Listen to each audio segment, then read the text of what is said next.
Welcome to the D-Spot podcast. Dr. Dana McNeil is a licensed marriage and family therapist who specializes in working with couples using the Gottman method. Her evidence-based practice provides support for the wide range of relationship issues that modern couples face. By using her open, affirming, and outside-of-the-box thinking, Dr. Dana is able to approach her work with couples by bringing both insights and tools that reflect the realities of today's complicated relationships.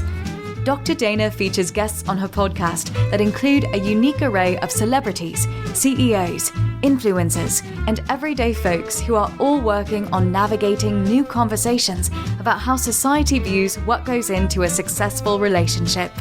And now, here's your host, Dr. Dana McNeil. Hello, and welcome to the D-Spot podcast. I'm Dr. Dana McNeil, and I'm your host for a podcast that is all about relationships and the people in them. Our goal in this show is to change the conversation about going to couples therapy and explore what defines a healthy relationship. Today, I am in conversation with my very good friend, Lynn Waldman, a licensed clinical social worker. She is the owner and founder of the San Diego Divorce Counseling Center. Hello, love. I'm so glad to have you here. Thank you, and good morning. Nice to be here. So tell everybody listening, what do you do at the San Diego Divorce Counseling Center?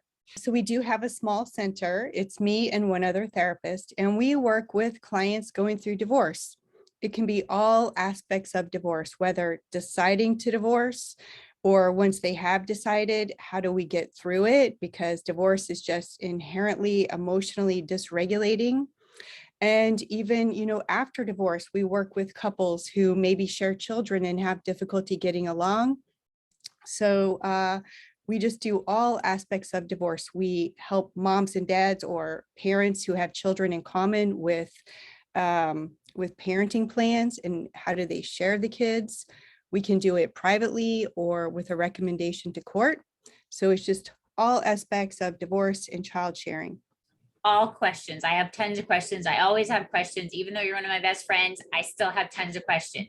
So let's start at the very beginning. So if a couple isn't like, hey, let's go see a traditional couples therapist, we don't know if we want to hang out for a year and figure out if our relationship is just heave-ho, you do something called discernment counseling, which I don't know that a lot of people know about. So can you talk about what that process is and what you do?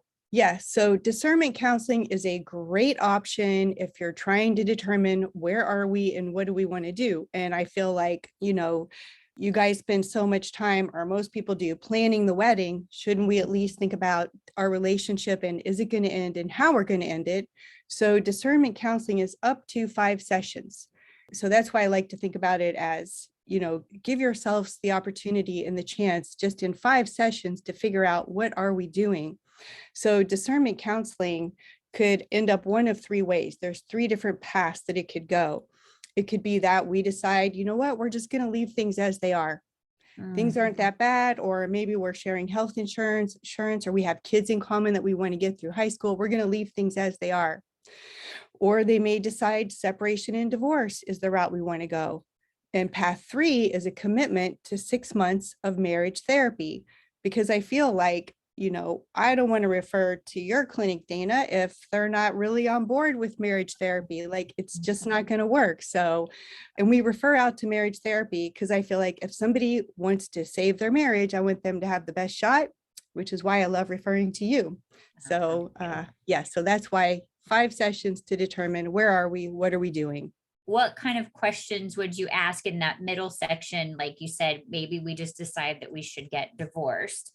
Are the couples coming in already sort of leaning towards that and they're just wanting to do like a checklist with you where if somebody whose license is like, yeah, thumbs up, you're allowed to get divorced? Like, what does that look like? So with discernment counseling, the beautiful thing about it is, everybody doesn't have to be on the same page, obviously. So typically there's one spouse, one member of the marriage leaning into the marriage, and there's one leaning out. So that's usually what happens. And sometimes it switches a little bit. You might have a leaning in spouse kind of leaning out now. And so we'll usually start with the leaning in spouse to figure out what's going on. And then, so what happens is we spend about 45 minutes individually. We'll start off together, but then it's individual. And there's a midpoint. And so whichever client I met with first will give a short review to their spouse about what's going on and where they stand. And then I'll meet with the other client. And at the end, we have a review. Where are we? Are we going to continue? Are we going to have another session? Or have we made a decision about which path we want to take?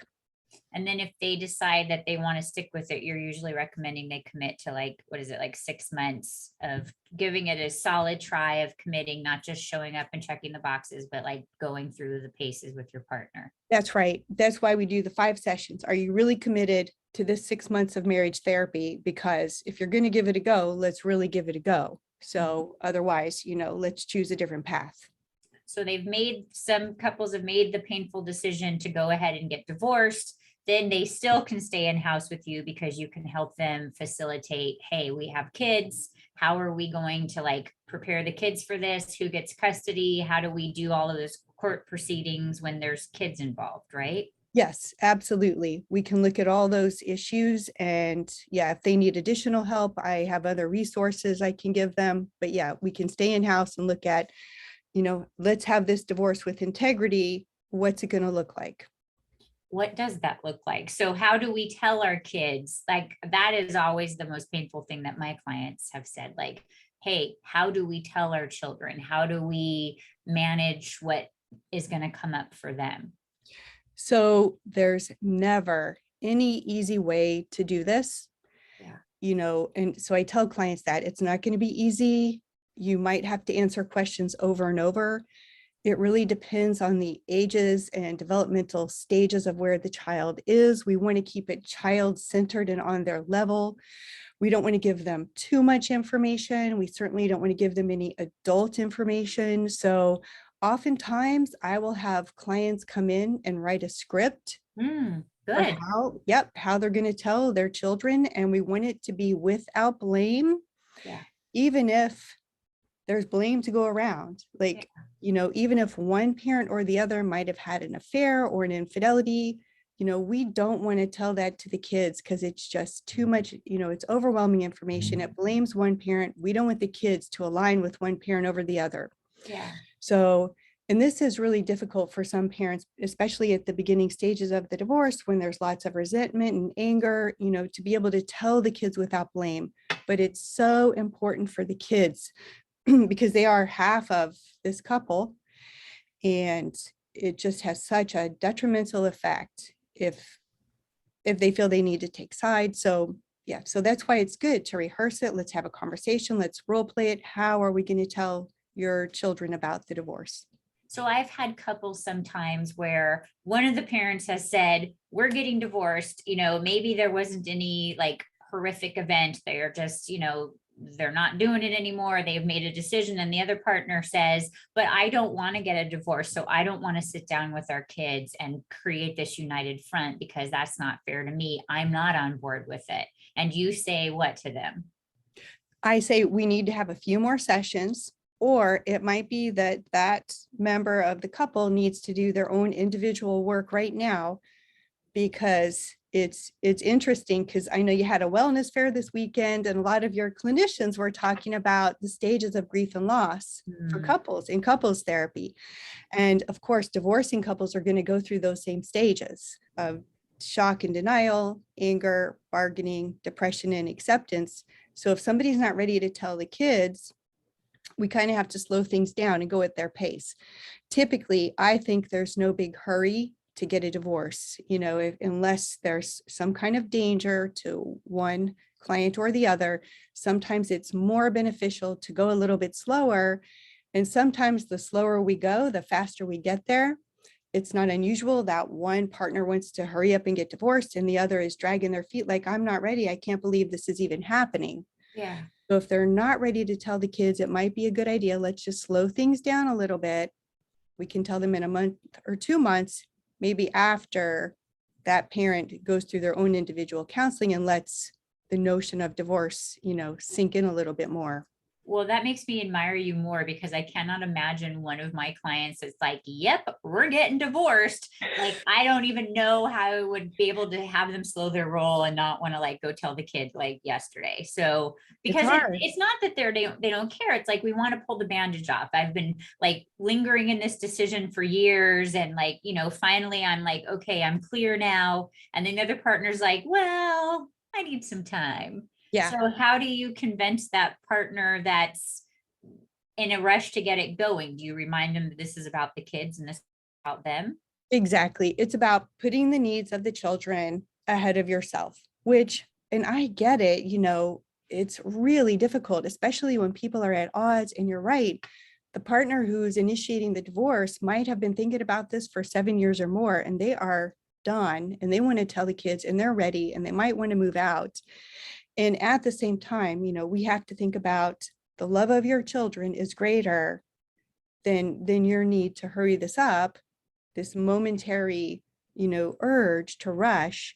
So that's when we have to think about, being effective. We want to be an effective co-parent, an effective parent. So we have to sometimes put our emotions, our thoughts and feelings aside for the sake of the kids. And we have to, have our behavior be effective to get us to be where we want to be. So you're helping that parent that's still in shock go through those stages of grief and loss so that they can come to an acceptance. Doesn't mean they like it, doesn't mean they want it, doesn't mean they sought this out, doesn't mean they're on board with it, but there has to be some sort of stage of acceptance that you kind of help them walk through. Yes. And even if they're not really at that stage of acceptance yet, and like you said, you might not like it, you might not want to do it. So it's kind of like holding two opposite things together at the same time. I don't like this, I don't want to do it. And yet for the sake of the kids, this is what I need to do. And it might be slowing down for one parent, or it might be hurrying up for the other to go ahead and have a conversation with the kids. How would a parent know that their kids were not handling it well? What would be some signs or symptoms that the children are in like some need of additional support? Well, that's a great question. And it's always the behavior. You want to monitor the behavior of your children. If they start regressing, if they start having temper tantrums and meltdowns, if they start isolating, if they're not doing as well in school anymore, we always want to monitor for behavior changes. That's how we know things are not going well, or we need to look at something, or we need to ask more questions, or we need to make the other parent aware if they're not. But it's always monitoring the behavior and how is the behavior different. I do have clients sometimes where one of the partners is just sort of checked out, right? They're going through their own process of grief in a different way than the parent is, and they're not really paying as much attention to the child's needs. And so then that parent steps in and hires someone like you to help with child custody, right? And so what does that evaluation process look like? Why would they bring you in? What do you do for them? So first of all, it's not unusual that one parent might be checked out or might look checked out to the other parent. So, and I always explain this to parents, as you're getting divorced, roles change. Like one parent might have been the breadwinner, the other parent might have been the stay-at-home parent. And, the stay-at-home parent does not understand now, why all of a sudden was the parent who's the breadwinner, all of a sudden now they want to be involved in activities. So that point is important to keep in mind, because roles change as people get divorced. Of course, one parent might be stepping up to the plate, the stay-at-home parent might be looking for work now, and that can create problems and resentments. So what I do as far as child custody, it comes into play when mom and dad, or any parents, I know I keep saying mom and dad, but it could be any co-parents at all, when co-parents cannot figure out how they want to share the kids.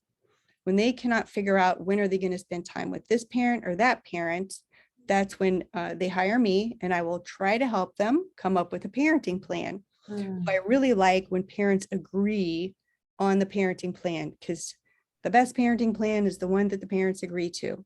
What would you say statistically, how often does that happen? I want to say it's about 50%.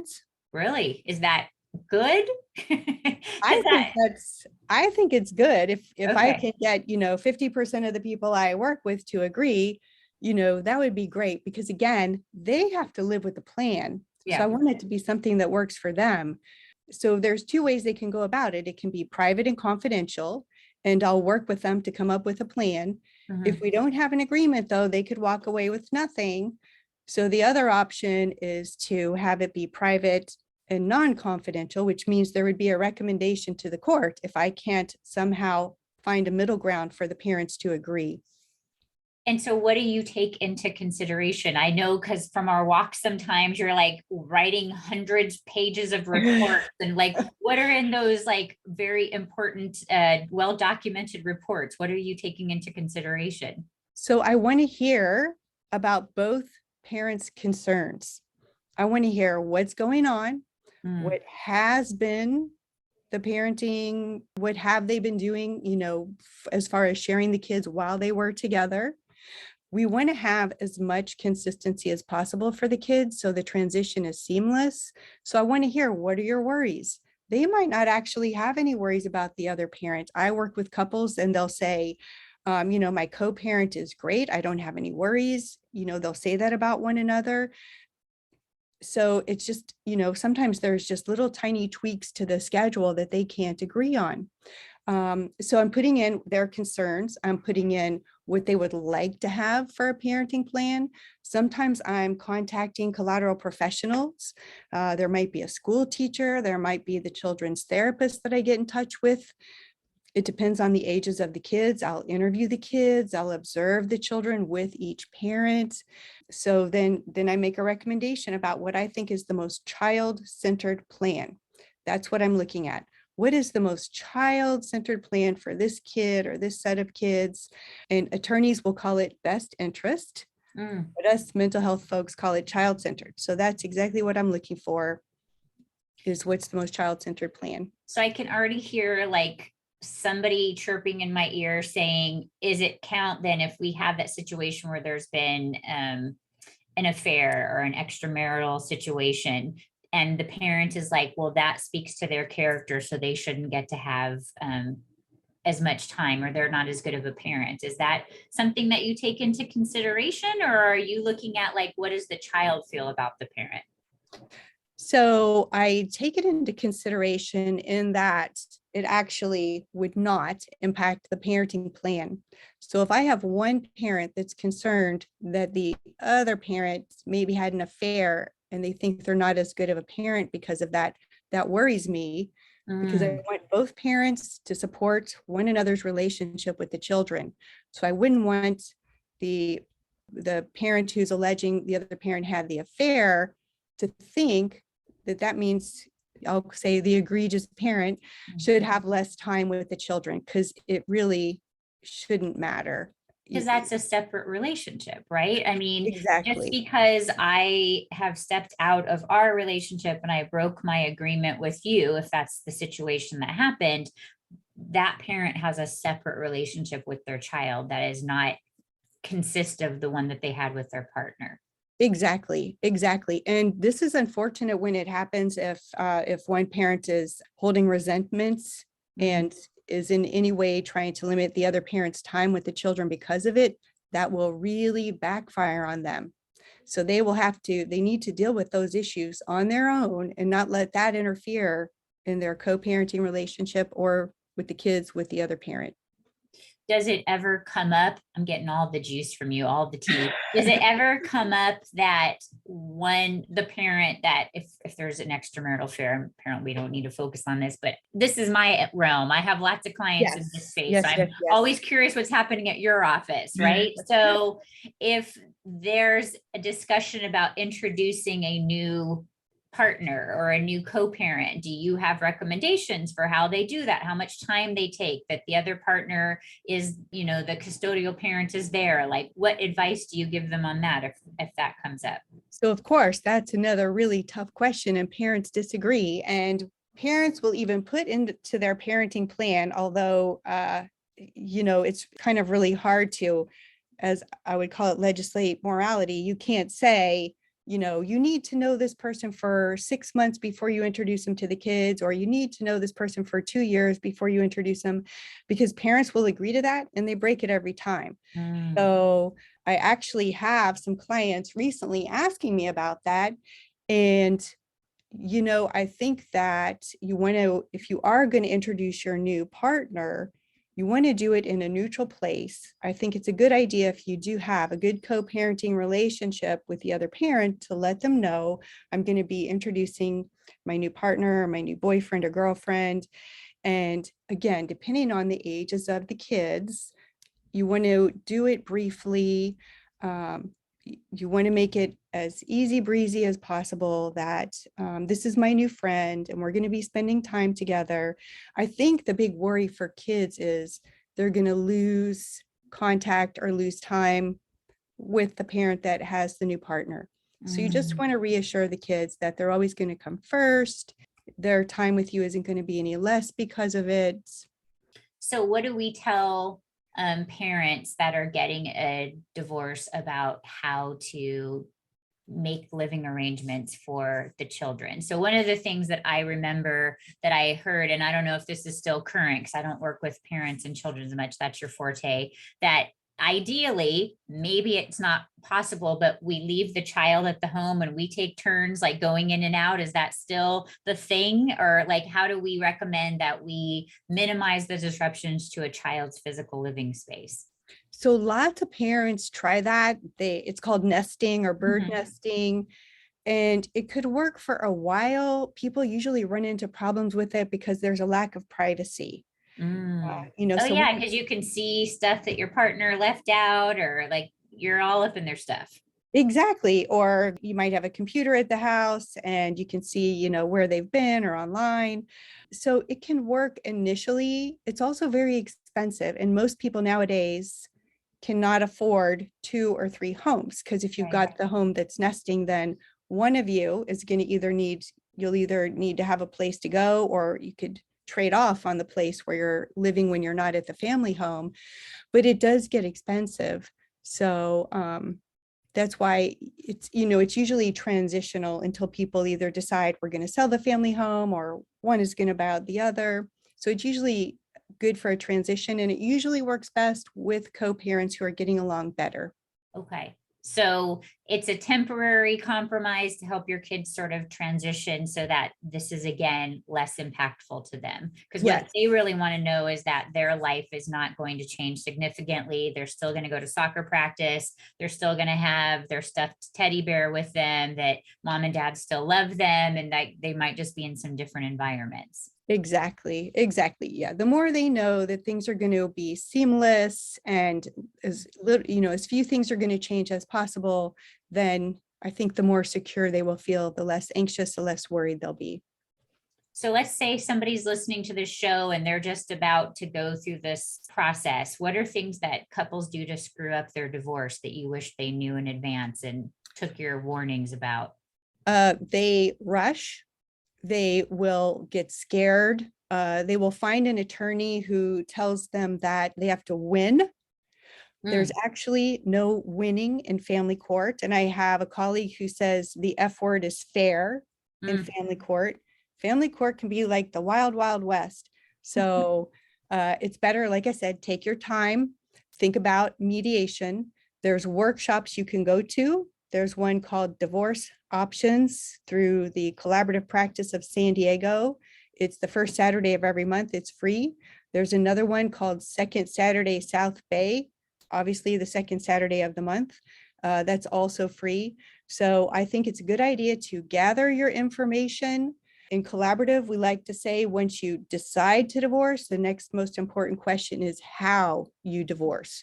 So take your time, find out what your options are. I always think it's better if the parents can stay in charge of it, let it be a client-driven process rather than an attorney-driven process. Divorces can be extremely expensive. The one thing I like about collaborative, since I mentioned it, it's kind of like wraparound services for the family. Each client has an attorney that's representing them. Each client has a mental health professional. There will be a financial neutral guiding the process. You could even have a child specialist who will meet with your kids and help the clients come up with a parenting plan. So, keeping things out of court and having it be as amicable as possible, I believe, is a better way to go about divorcing. Great. And I love that you are explaining how you can give them that support, right? You're not just there to like evaluate the kids, you're also help them kind of navigate this territory. And if they've got attorneys that are not out to win, that you can kind of help them all facilitate a happier cooperative ending. Yes, because we say also that divorce, it's legal, it's financial, and it's also emotional. Yeah. And if your emotions are wreaking havoc, in your mind, and again, with behavior, it's going to sidetrack everything. So that's why I like to think about being as effective as possible in spite of difficult thoughts and feelings for how can I get through this process. Great. Any other tips or tricks that you want anybody to know about who's hearing this? Well, if clients need any resources, we're happy to provide resources. They can check out my website at divorcecounselingcenter.com. Feel free to call our office, 619-865-3203. And you will get through this. I believe there's a silver lining through this difficult time, and it might not show up for a year or two, but you will see the silver lining eventually and be better for it.